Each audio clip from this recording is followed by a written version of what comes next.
తిరుపతికి వచ్చే భక్తుల్లో మరింత భక్తిభావం పెంచుతూ తిరుపతి కీర్తి ప్రతిష్టలు పెరగడానికి నగర సంకీర్తన దోహదం చేస్తుందని నగర సంకీర్తన మండలి సభ్యులు మురళి, వాసు, భరత్ అన్నారు.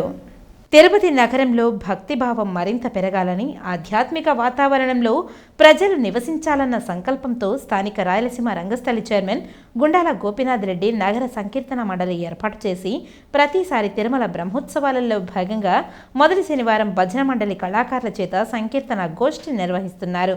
అందులో భాగంగా బ్రహ్మోత్సవాల మొదటి శనివారం ఉదయం భజన మండలి కళాకారులు సాంప్రదాయ వస్త్రాలతో స్థానిక గోవిందరాజస్వామి ఆలయం నుంచి 4 మాడవీధుల్లో నగర సంకీర్తన చేపట్టారు.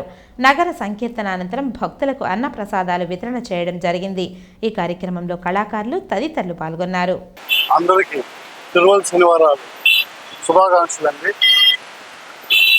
తిరువల శనివారాలు భాగంగా మొదటి శనివారం నాడు మంచి వర్షం కురిసింది. తిరుపతిలో శుభసూచకము. ఆ దేవదేవుని వెంకటేశ్వర స్వామి ఆశీస్సులు అందరికీ ఉన్నట్లే, అలాగే నగర సంకీర్తన ప్రతి శనివారము తిరుపతి గోవిందరాజస్వామి గుడి 4 మాడ వీధిలో తిరగడము అందరికీ తెలిసిన విషయమే. 50 సంవత్సరాలు పైబడిన వాళ్ళు ఏ మాత్రము అధైర్యపడకుండా వర్షంలో చాలా భక్తి శ్రద్ధలతో 4 మాడ వీధుల్లో భక్తి శ్రద్ధలతో భజనలతో తిరగడము చాలా సంతోషకరమైన విషయము.